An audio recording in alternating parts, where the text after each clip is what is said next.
ಮರಿ ಬಿಟ್ಟಿದ್ರು ನಮ್ಮಪ್ಪ ಒಂದು ಮರಿ ಕಾಲು ತೊಳೆದ್ಬಿಟ್ಟು ಅಮ್ಮನ ಹೋಗಿ ಅಲ್ಲೇ ಪೂಜೆ ಮಾಡ್ಕೊಂಡು ಬರಬೇಕು ಅಂತ ಒಂದು 3 ತಿಂಗಳು ಅದು ಮನೆಯಲ್ಲೇ ಬೆಳೆಸಿದ್ರು. ಅದಾದಮೇಲೆ ಅದನ್ನು ಮಾರಿಬಿಟ್ಟು ತಗೊಂಡು ದೇವಸ್ಥಾನಕ್ಕೆ ಬಿಟ್ಟು ಕೊಟ್ಬಿಡೋಣ ಅಂತ ಹೇಳ್ಬಿಟ್ಟು ಅದನ್ನು ಮಾರಿಬಿಟ್ರು.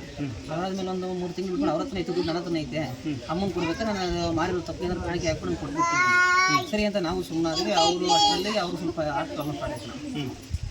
ಅವರು ಮಾರ್ಚ್ 5ನೇ ತಾರೀಕು ಆಸ್ಪತ್ರೆಗೆ ಕರ್ಕೊಂಡು ಆವತ್ತೇ ತೀರೋಗ್ಬಿಟ್ರು. ಹಿಂಗನ್ಸಿಕೆ ದೇವ್ರದ್ದು ದುಡ್ಡು ತಿಂದ್ರಾಗುತ್ತೆ ಅಂತ ಅವರು ತಿನ್ಕೊಂಡಿಲ್ಲ ಅಣ್ಣ. ಅವ್ರು ಏನು ಮಾಡಿದ್ರು ಅಂದರೆ ಅವ್ರ ಅಣ್ಣ ಸತ್ತೋಗಿದ್ರೆ ಅದನ್ನ ಎತ್ಕೊಂಡು ಯೂಸ್ ಮಾಡ್ಕೊಡ್ತಾರೆ.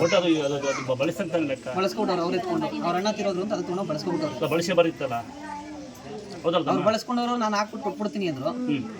ಸರಿ ನಾವು ಕೊಡ್ತಾರೆ ಅಂತ ನಾವು ಅವ್ರು ಸರಿ ಅಂತ ನಾವು ಇದ್ವಿ. ನಮ್ಮ ಅಪ್ಪ ಅದನ್ನು ಕೊಟ್ಬಿಡ್ತಾರೆ ಅಂತ ಅವರು ಕಾಲಿಗೆ ಹೋಗಿ ಸತ್ತೋಗ್ಬಿಟ್ರು. ಅವ್ರು ಹಾರ್ಟ್ ಅಟ್ಯಾಕ್ ಬಂದು 5 ವರ್ಷ ಅವರು ಸತ್ತು 15 ದಿನಕ್ಕೆ ನಾನು ಸ್ಟಾರ್ಟ್ ಆಗಿದೆ ನಮ್ಮ ಪ್ರಾಬ್ಲಮ್.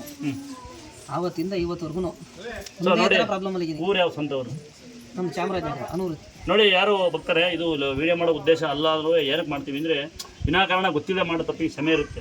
ಕೆಲವೊಂದು ಜನ ಅಡಿಕೆ ಮಾಡ್ಕೊಂಡು ಯೂಟ್ಯೂಬಲ್ಲಿ ನೋಡ್ಕೊಂಡು ತೀರ್ಸ್ಬೇಕಾ ಬರಬೇಕಾ ಅಂತ ಹೇಳಿ ದೊಡ್ಡ ಮಾಡೋರು ನೋಡಿ. ಇದ್ರ ಮೇಲೆ ನಿಮಗೆ ತೀರ್ಸ್ಬೇಕು ಒಂದ್ಸರಿ ಬಂದು ತೀರಿಸಿ ಇಲ್ಲ ನೀವು ಜಮಾ ಮಾಡ್ಬೇಕು ಅಂದ್ರೆ ನೀವು ಮಾಡ್ಕೊಳ್ಳಿ. ಕರೆಕ್ಟ್ ಅಂತಮೇ ಇದು ಭಾಳ ಜನ ಬರ್ತಾರೆ ತೀರ್ಸ್ಬೇಕಾ ಮಾಡಬೇಕಾ ಎಷ್ಟು ಬರಬೇಕು ಹುಷಾರಾಗುತ್ತಾ ಅನ್ನೋ ದೊಡ್ಡಸಿ ಬಿಟ್ಟು ಭಕ್ತಿಯಿಂದ ಬೇಡ್ಕೊಡಿ. ದೇವರೇನು ಮರಿ ಕಡಿ ಕುರಿ ಕಡಿಯಿಂದಿರಲ್ಲ. ನೀವು ಸಾಧ್ಯವಾರು ಬಂದು ₹1 ಸಹಾಯ ಮಾಡಿ. ಇನ್ನು ಕರೆಕ್ಟ್ ಆಯ್ತಮ್ಮ. ಇನ್ನು ಮುಂದಕ್ಕೆ ನಿನ್ನ ಜೀವನ ಸಣ್ಣ ಹಿಡಿತಮ್ಮ. ಇನ್ನು ನನ್ನ ಆಸೆ ಇರುತ್ತೆ ನಿಮಗೆ ಸಣ್ಣದೊಂದು ಏನಾದ್ರು ಶುರು ಮಾಡ್ಕ ಇದು